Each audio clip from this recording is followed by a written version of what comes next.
What's going on, guys? Welcome to another episode of Eastern Current. Got Capt and Ozzy on here today. We're going to talk with y'all about wintertime speckled trout fishing here in North Carolina. We both do a lot of it, and in very close to each other, but in very different bodies of water where the fish can act very, very differently, and we're catching them in different areas, using different tactics. So it's always fun to talk with Ozzy as the seasons change about his trout fishing versus my trout fishing. And we share a lot of water as well, but we also have, he cuts his teeth in an area that's a good bit different than where I cut my teeth. So we'll bring him on here in a second. I want to thank our buddy Eric Williams. He's a realtor here in town. He's helping my wife and I look for a piece of property right now to build a house on. He does any type of realty work, whether you're looking to buy or sell land, commercial, or just a house. I don't know all the terms, guys, but check out Eric. I'll have him linked in the description here, and you should definitely give him a shout if you're looking to buy or sell. Also, want to thank iStrike Fishing and the Release Over 20 campaign, and I will have the stuff for that linked in here as well. But we'll get going. We'll start talking about some trout fishing, and we'll talk a little bit about Release Over 20 and kind of me and Ozzy's opinions of keeping big trout, killing big trout, all that. So I'm going to bring him on now. What's up, brother? Hello, I just clicked the button. I'm sorry. You're good. I can hear you. I can see you. Hello, everybody. What's going on? Get the clicking. So if you haven't seen our past episodes with Ozzy, you should definitely go back and check him out. He's definitely a crowd favorite, and especially my mom is obsessed with you. She loves your episodes. She's like, you need to have that Ozzy guy on more. He's awesome. And I think she finished that painting that she did of you. I think it was releasing the trout over the side of the boat. So I need to get her to send me a picture of that. Oh, man. Yeah. You told me that the last time you had me on. I'm super excited to see it. Yeah, for sure. She liked that picture a bunch. So nice.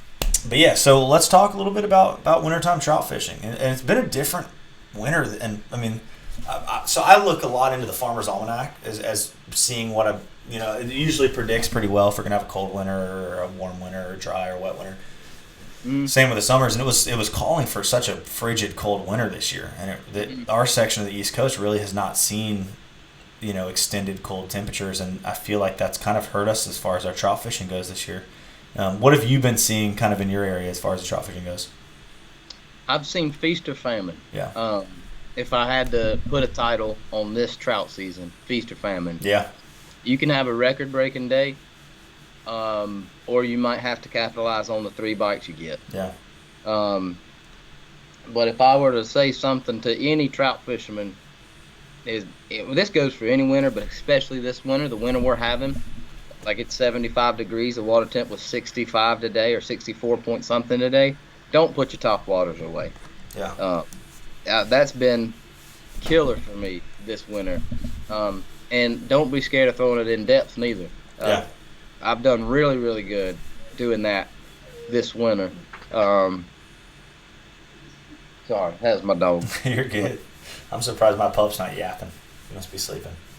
But yeah, it's been weird. It's like I said, we got really cold for like a week, and everything was kind of normal, what you would think it should be. And I keep a pretty mean fishing log. I try to be diligent about that. Yeah. It gets a little lazy in the summer when everything gets crazy, but in the winter I get pretty diligent about it. For sure. Because I feel like spring and fall, it really matters to have that because everything's moving and changing. And then once everything gets into a pattern, you can kind of get lazy with it. But yeah, looking back, it's not like it was last year. I feel like we'll say that from every year from now on out. I would love 2 or 3 years in a row. We're like, man, this was exactly like last year. Yeah. Yep, for sure. That's one of the biggest thing I learned is like, I talk to a lot of people just like you do, and it was like I tried keeping a fishing log, but it didn't matter because it changes. So it didn't do the same thing as last year. But what I did find is there's like 3-year cycles or 4-year cycles, whatever it is. This year might be like 2014, or this year might be like, you know what I mean? So yeah, for sure. It'll come. It's all back cyclical. It kind of it's like this rotating wheel. Yeah, but I mean, it's our job. But I think as an avid angler, if you want to kind of bump it up a little bit, if you don't keep a fishing log, just be observant. Yeah, definitely. It helps me because I'm scatterbrained as is to write it down and stuff. But I think if you're observant, you'll start to notice trends. Time on the water over everything, but if you spend that time being observant, of your surroundings and your environment, and oh, this was like the other year or whatever. Right. I mean, then you can start to be super productive out there, and especially trout because they are so finicky and but they're so aggressive, but they're so finicky. But I think that's what goes into making them one of the ultimate sport fish, with the paper thin mouth and the aggression, the head shakes. Yeah. But they're not honest fish either. Like, Right. just because you have the right lure in the right spot and work it right doesn't mean you're going to catch that fish. I mean, it takes a level of finesse to be a successful trout fisherman, I think. And I think that's the draw for me. Yeah, man, I agree. I like how they can just make you question everything. Like, you think you get them figured out, and I think the more you fish, the more you like an animal like that pushes you to have to think about it and not just go out there and be. And I think that's why sometimes redfish get a little old to me, because a lot of times, unless the water's real cold or they're insanely pressured fish. Don't get me wrong, love sight fishing. I love the visual aspect of that part of the game of making the correct cast and retrieve. Yeah.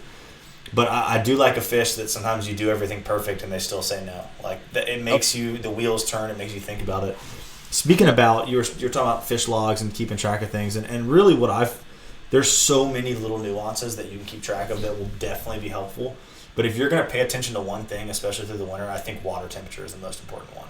Based upon where the fish are going to be, where the fish are, like, for redfish and trout. Because I know last year was the first year that I had records to look back at about water temperatures for redfish. And certain areas that would historically get schools year after year, I had written down what the water temperature was when I first encountered the fish in those areas. And 3 of those different spots, as soon as the water temperature hit that temperature that I was seeing them show up there the year before, within a day or two, those fish were in that spot. And so I think that can be, and I don't know how you feel about that up in your area, especially for trout. Like, I have not done that type of, I know there's certain people, like my buddy fishes the jetty a lot for trout, and he's got a specific water temperature that if it's a degree or two around that, he's going to be on the jetty every single chance he gets fishing for trout. If it's not that temperature, he's not really focusing in that area. So how do you feel like that's a pretty driving factor? It might not be what's going to get him to eat, but it might be what's going to get him in those areas. Yeah, no, 100%. So I do look at the temperature, but I only look at the temperature because I think in transition periods, I think the temperature drives the depth most of the time. I don't think that's a blanket statement, and especially not if you're talking about red. Right. They're just an honest, down and dirty fish. They'll be in shallow water no matter what. You can almost always count on them. If it's in the winter, then they're just going to get up there and warm up and head back to the deep holes. But as far as the trout go, I find my temperature depicts my depth a little more. To your point, I think you're absolutely right, and I agree 100%. I know what I need to do based on temperature. For sure. I just think you could probably drop temperature sometimes and just look at your depth, or vice versa, because those two things are going to mirror each other. For sure. They go hand in hand. Yeah, and that's not blanket statement. Right. Viewers are like, well, that's not true because in this spot, like there's definitely anomalies to that, but generally speaking, those two I feel like drive each other, and one of the biggest keys for sure. One of the biggest keys to consistently finding trout throughout transition and different seasons and stuff that I look at. So I think that's one of the best parts about fishing, kind of what we're talking about, is there's definites that are never 100% definites. Like, you can like have this super hard rule, but sometimes it's going to be broken. And I think that's what keeps you on your toes and keeps it exciting. At least for me. Yeah, no, I didn't mean to interrupt you. But I learned really quick to just stop saying facts. Like, I look so dumb more than once. You get a group on the boat and like, they're going to blah, da, da, da. Nope, they do the complete opposite. Then you look like a fool. So. Oh, it's always when I say what they're never going to. I never see them in this little section right here. So if you want to grab a drink or something, I'll pull us down. And I'm like, oh, get back up there. There's a group coming down the bank. It's like, it's always. Yeah. So sometimes I try to just say things that aren't going to happen just so they will. That little reverse psychology against Mother Nature. So what I say now, and if any of my clients were to watch this, they will attest to this. But I say, this is what we're going to do. This is what I expect the fish to do. but then I end like I caveat that like, but fish don't play by a certain set of rules, so we're gonna kind of keep it fluid. But I like it. if I had a dime for every time I said, well, fish don't play by a certain set of rules, I used to get so. I've worked in tackle shops since I was like 15 or 16. I was super fortunate from Yeah. Rusty's Bait and Tackle straight into Eastern Outfitters where I worked for a long time. And I used to get so frustrated. You'd be like talking about fish or whatever, and there's always some old dude by the coffee maker. Help, fish got tails. I couldn't find 'em. Well, fish got tails. I Right. remember there was always some old dude at the coffee maker. Well, fish got tails. So yeah, they definitely guessing and to They do got whatever. tails and they got mouths and butts, and that's about all they got. Yeah, that's right.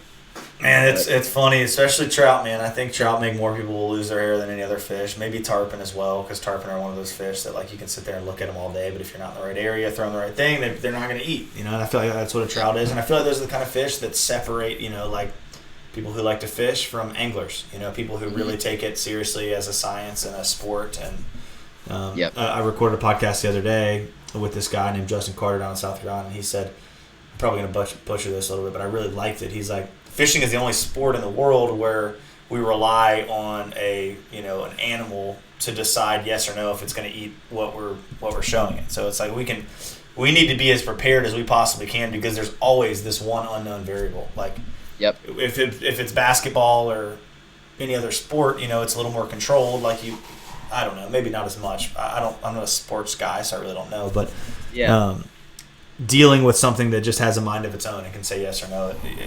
requires us to be as prepared as we can. So Well, what I like about it, and someone just who said this the other day, I can't remember. They were on the boat with me, nonetheless. Somebody said that something about when preparation meets opportunity. That's what it's all about. But anyways, what I like about it is it's up to us to eliminate every human factor, like no human errors, and right, we still might come up goose egg because, especially if we're talking about trout fishing, and I think that's what I enjoy about it is trying to eliminate every possible, you know, error. even the possibility of that being a possibility. I mean, Right. we fish carbon leaders, and we this hook and that hook. You know what I mean? Especially me. I take stealth to the extremes. I mean, I'm running long leaders and all this other stuff, and so um, I I like trying to eliminate all those errors. But like you said, we still got to rely on the fish being fish. When I first got into guiding, there was a really old guide tied up to the other side of the dock. We ended up being pretty good friends, but um, he told me right when I started the thing, he's like, "Well, there's three things that happen." He's like, "You've got to do your job as the guide. The angler's got to do their job as the angler." Excuse my language. He said, "But the fish got to do their damn job." And he pushed away from the dock. It was I'll never forget it. But That's awesome. that's exactly right. The fish got to do their job too. And with trout, I mean, I'm enamored with the species. Um, if I could sight fish trout, that's all I would do. But they're not as visual. So They're not. You should go spend some time in Mosquito Lagoon. Not that I haven't been successful doing it, but that's a place where you can at least cast to them. I'm not going to yeah, say you're going to be able to get them to eat, but I remember my first time down there, we were like, what are those, like baby tarpon laid up? And we're throwing to them, and they'd spook and swim away. I mean, but yeah, if you could sight fish a trout, man, I feel like it's like sight fishing laid up. It would be like sight fishing laid up, a pissed off laid up tarpon. Is yeah. what it'd be like. Yeah. So They're hump. I saw the ones I've seen in the shallow water. They're always hammers. Like for some reason, I don't see small in the shallow water that I'm in. I don't yeah, see small trout. When I do see a trout, he's a stud. I mean, he's yeah, an absolute hammer of a fish, and he doesn't care what you do. He doesn't care what you throw. One day he's gonna eat, and for 5 hours on Instagram, I'm gonna be the man because it's gonna be sick. But right. no, they're always big in shallow water, but they're just so elusive in shallow water. Um, but I have heard stories. My father-in-law's been down there, and he telling me all about it and stuff. But I would go crazy, man. 'Cause definitely trout has my heart. That's what I first fell in love with fishing. But since that, I fell in love with sight fishing, and if those two worlds could meet, man, it's probably best I never go down there because I'd end up being down there. Yeah, for sure. Well, you said you like to throw topwater all this time of year, which I feel like a lot of guys that catch big trout in the winter look for the days that they can get fish to eat topwater, because a lot of times that's when a big fish will slip up in the winter. Mm-hmm. These warmer patterns like we've got right now would probably be a great day to go throw a topwater for trout. Yep. So, Yep. are there some other go-to lures? And we can even talk about right now as well as normal winter patterns, because it's freaking 80 degrees right now. Mm-hmm. But a lot of times what I tell people, like, if you want to target bigger trout in the winter, wait for these warmer days. Like, so we've got this warm pattern right now. I think the day before it flips cold, what is it, Sunday, it's going to flip cold again? That last 12, 16 hours leading up to that is probably a great day to go catch a big fish. Would you agree with that? 100%. I think I've said this before on this show, but I'm a huge barometer guy. Yeah. Huge barometer guy. Inside of that, I'm going to get you a shirt made with a barometer on the back that said, I'm a huge barometer guy. You know how much crap I caught for that? He was like, if you say barometer one more time on that show, But and then my good buddy, he was like, for Christmas, I'm getting you a barometer to put on your boat. Anyways. Gotta start casting. It's dropping. That's funny. But I am, yeah. But with that being said, you said it's going to be a good time to go fishing because the barometer's going to be dropping. Right. And right before that front gets here, it's probably going to be on. Yeah. If you're able to wake up after your New Year's Eve festivities and go fishing, I would. Yeah. Because it's going to be good. But you asked me about lures. It's a one knocker spook. One knocker spook, certain color. Yeah, but it's only a superstition. I don't think it matters necessarily. If the bottom of it's bone, you're good. Bottom of it's bone. Well, you need to come over here one day soon, and we'll paint you up the Capt and Ozzy special. And we'll talk about it on the next podcast. We'll do like because I got a bunch of blank one knockers. I got the airbrush gun ready to go. We'll do a little custom. Write the word barometer on it. Yeah. Nah. I definitely can. I've more than once thought about getting into that, but that's just too many hobbies. I've already tie-in and all this other stuff, and I was like, I know it's going to be something I get set up for, and then don't ever pay your topwater. And that's kind of how I did. I did it hard for like a year, and then and now I got a bunch of halfway done. Got about 20 halfway done topwaters over there. I need one more coat of epoxy on them, but yeah, it is fun. Same thing as fly tying. It's just being creative, thinking about what the fish want, thinking about what you want. So yeah, as long as for me, I throw the little trout. I don't know what Hedden calls the color, but it's just like it's silver. We got black dots on it. I think the bottom of it's bone, or I like a bone one too. But I also seen a pink skitterwalk change my mind a couple times. Full size pink skitterwalk. Yeah. A guy that I fish with a lot, he swears by it. I mean, if he's on the boat, one's tied up. Yeah. And I was like, nah, man, it's the one knocker, talking it up, and then he whoops me on a skitterwalk, and I'm like, well, I had to buy a whole peg of skitterwalks after that. So I keep bringing this up on podcast because it's just been sitting on my table for like 2 months, but this is that new Hedden size. It's the Super Spook. How do you say it? Boyo?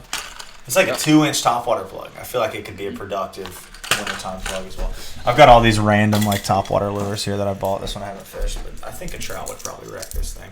It's got like a little blade in the middle. Man. So you can kind of walk the dog and you get this like metal clanky noise as you work it. So. Man, that thing looks bad. I've not even seen that yet. It's a bass lure, but I bought it for trout. I think that, and look, it's kind of like a little bit of a bone color under there. Maybe not exactly bone, but yeah. So that's what I thought about the Whopper Plopper when it come out. Have you done good on the Whopper Plopper with trout? Yeah, we've caught a couple when it was new, but I'm really bad about not being open-minded when it comes to tackle. Yeah. Like I've got what I like, and that's kind of I struggle to get away from that. They'll get on me sometimes in the shop here at Eastern Outfitters in Hampstead, and like they'll like, you do this, this, and this, and this, and it's same thing with brands. Like if I find a brand that I like really like Temple Fork or I used to not even like Daiwa reels, and then Daiwa come out with the Fuego, and they all busted my chops when I started buying up the Fuegos. They're like, what the heck, That's awesome. But I'm bad. I'm one knocker spooks, MR27s, 17s. I love Ned rigs too, and that's newer. I did start to branch out because once I recognized that, like I got to start trying some new stuff Right. here. But especially guiding, that's not really when I branch out. I'm like, use these. These are what's trusted.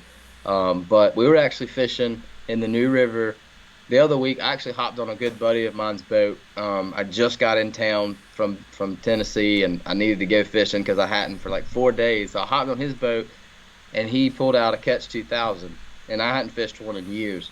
And it was a color that I did like a lot for the river, but I was super hesitant. We were sitting in deep water. I was like, what?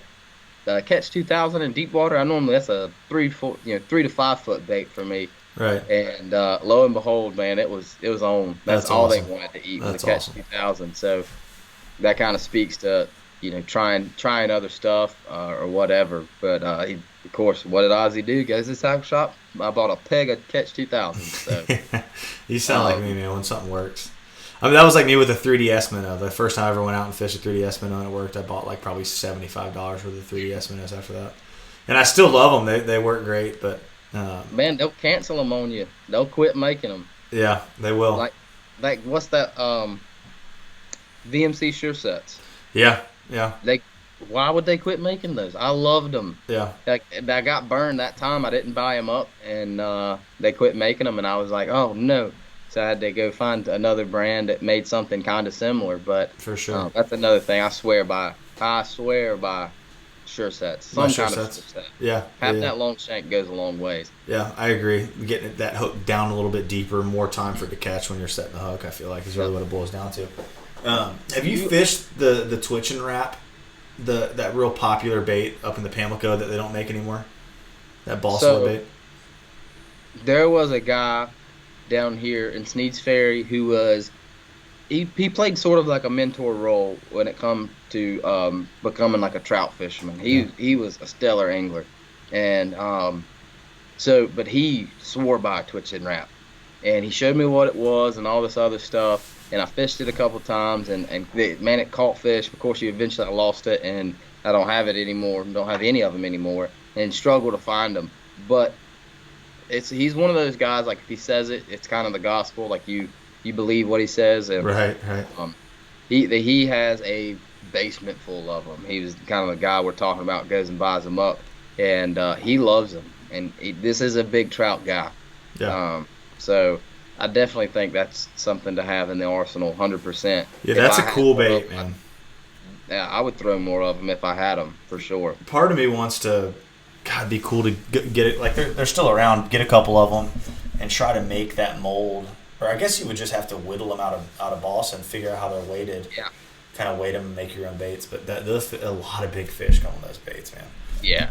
That purple and white, and there's a chartreuse, and they're cool baits. Very cool baits. It got to the point with that bait.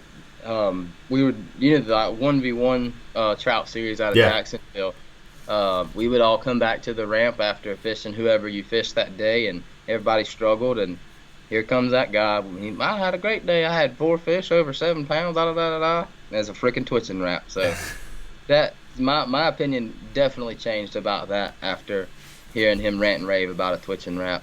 But trout fishermen too. Not saying this guy's dishonest, but you gotta. You can be the most honest person in the world, and you're the most evil, lying trout fisherman there ever was. You got to take it with a grain of salt at the boat ramp. Right. I mean, but who cares if it's a twitch and wrap and they don't make it anymore, and he's got 5,000 of them in his shop? Then talk about right. it. Piss everybody off that they can't get it. Yeah. I have heard that if you order X amount, they'll make them. So Rapala Really? will make those baits, and because Noose River Bait and Tackle was I could be wrong, but was getting these every year because they were ordering X amount and selling them out. So if it becomes something, that'd be cool to do for this podcast, is try to do an order if people wanted to get together and say, hey, let's order a bunch of these twitch and wraps. And I can't personally order like 1,000 of the same lure, but I would love to have some of those. I've had a couple. I caught some redfish on them too, fishing schooling redfish, because they're just a slower fall. That's a spinning bait. Those are low. Do you ever fish hard baits for redfish much, especially this time of year even? So This time of year for sure. Yeah. It'll be one of those things like it's just tied up already. We do a lot of I don't even know what the word I'm looking for. I'm not often gonna fish for one thing all day. Right, right. Unless it's asked for. Yeah. Of course, I would do it at the end, but um, because of our area and the versatility it offers, it's highly likely that if we do sight fish some reds or throw flies at reds, then we might spend the rest of the day trout fishing or whatever the tides depict. So a lot of times it's just kind of already tied up, so we end up throwing it, and it does really well.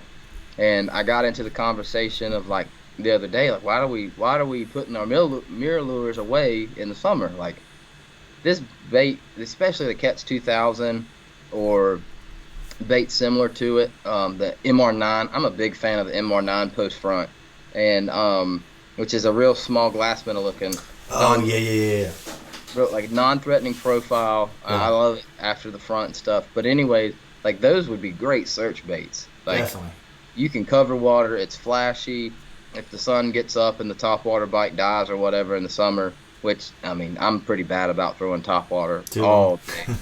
But like talking about tournament fishing earlier on that other episode, and on tournament day, somebody's throwing topwater. One of the two anglers is throwing Topwater the whole time. Yeah. for 8 hours that day. Yeah. There's a topwater clicking back to the boat all day. Yeah. It's just a phenomenal search bait. It's I can't say enough good stuff about throwing a topwater. Don't put them away. Right. But with that being said, I was like, why are we not searching water in the summertime with these mirror lures? They're flashy. You can yank them back under the water. You don't have to do the slow fall, obviously, in the summertime. But yeah, I definitely think I'm not doing it. I can't say that I can't attest to it, but I was just saying that the other day. Like, we need to fish these more for redfish. For sure. That's one thing I found, especially, you know how you'll see fish, especially this time of year when they're schooled up, there'll be days where they're on the bottom. There'll be days where they're floating, like mid-water column up near the surface. Yep. And those days that they're floating but won't quite eat a topwater, man, those like a 17 is such a deadly bait for them, because you can pop and just let it sit right there in front of their face, and when they eat that thing, dude, it is so aggressive. Yeah, it does it. So that's actually, and you might not totally agree with this or whatever, but something I like to do, and I tell a lot of my fly anglers to do, or sight fishing for that matter, if it's a gulp shrimp or a fly.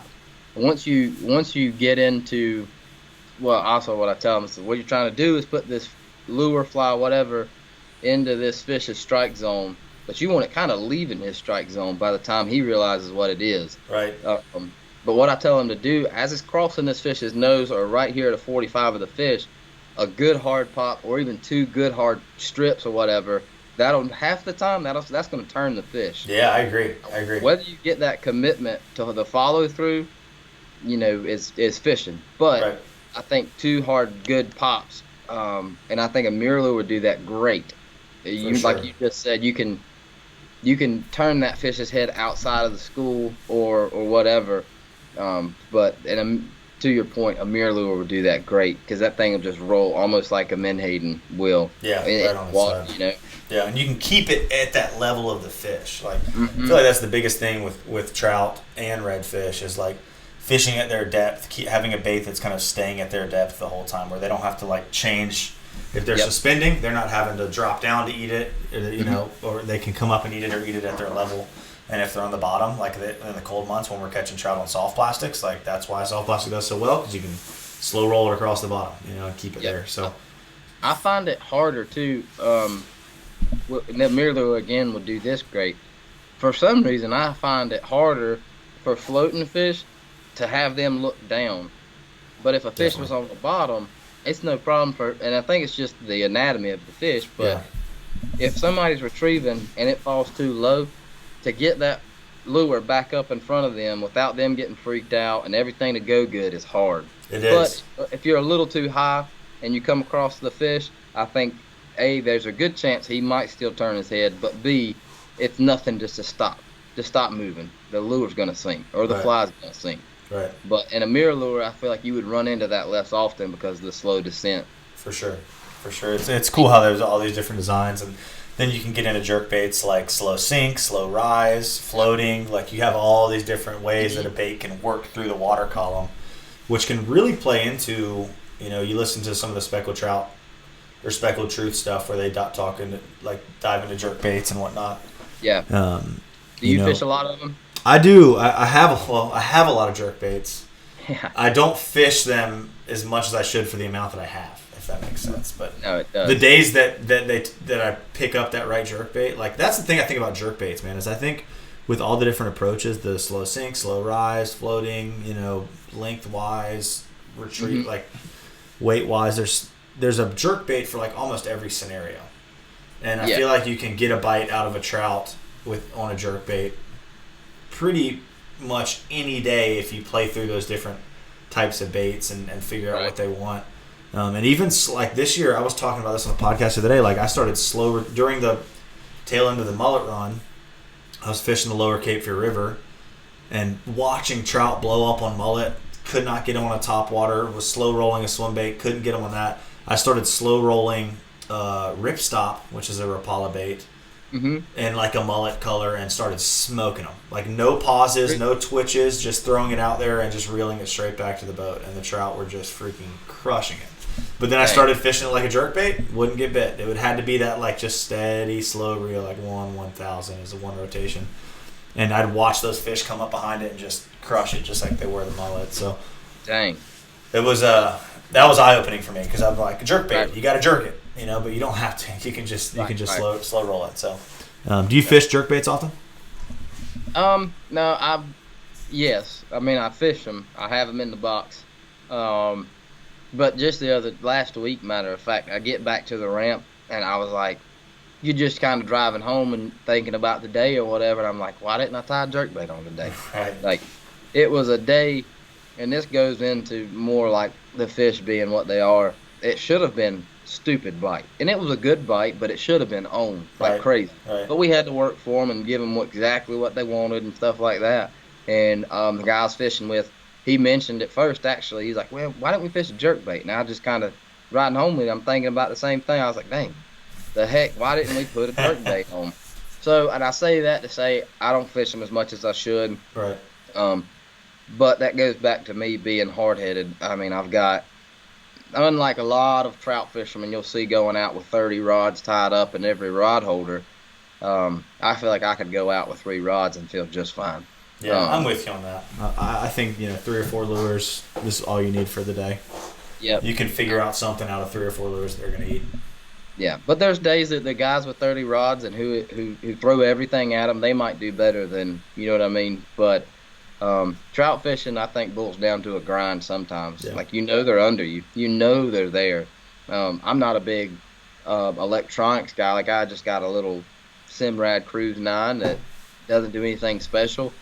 But and maybe if I had these electronics, I would think differently. But I think you've got to put your work in and dial these fish in and when they're going to eat. And if you're in front of them and they're there, then you've got to grind it out. And you might make 200 casts into the same hole, retrieve it the same way, and finally get that. Right. And this is true for big trout fishing. That is what I'm really getting at. Not necessarily, maybe not the smaller fish. If you're looking to catch numbers, this might not be the truth. But for big trout, there is a good chance you'll have to sit in one hole and cast 100 times, and eventually it might be that he's tired of seeing that lure come over his head and he'll eat. I don't know what it is, but I think that's trout fishing. Yeah. And it is. The guy with it's desiring to work for that big bite. Yeah. Yep. I think the guy with 30 baits may not have that. He might try his 30 baits and, not put the right bait in front of the right fish the right number of times. So right. That's a lot of factors. It's so many factors. It's like, why do we do this? Why do we like this? Let alone make a profession at it. What are we thinking? I know. It's that's when we start talking like that. That's when I'm like, thank God for redfish. Dude, they're so honest, man. They're honest. That's what I love about them.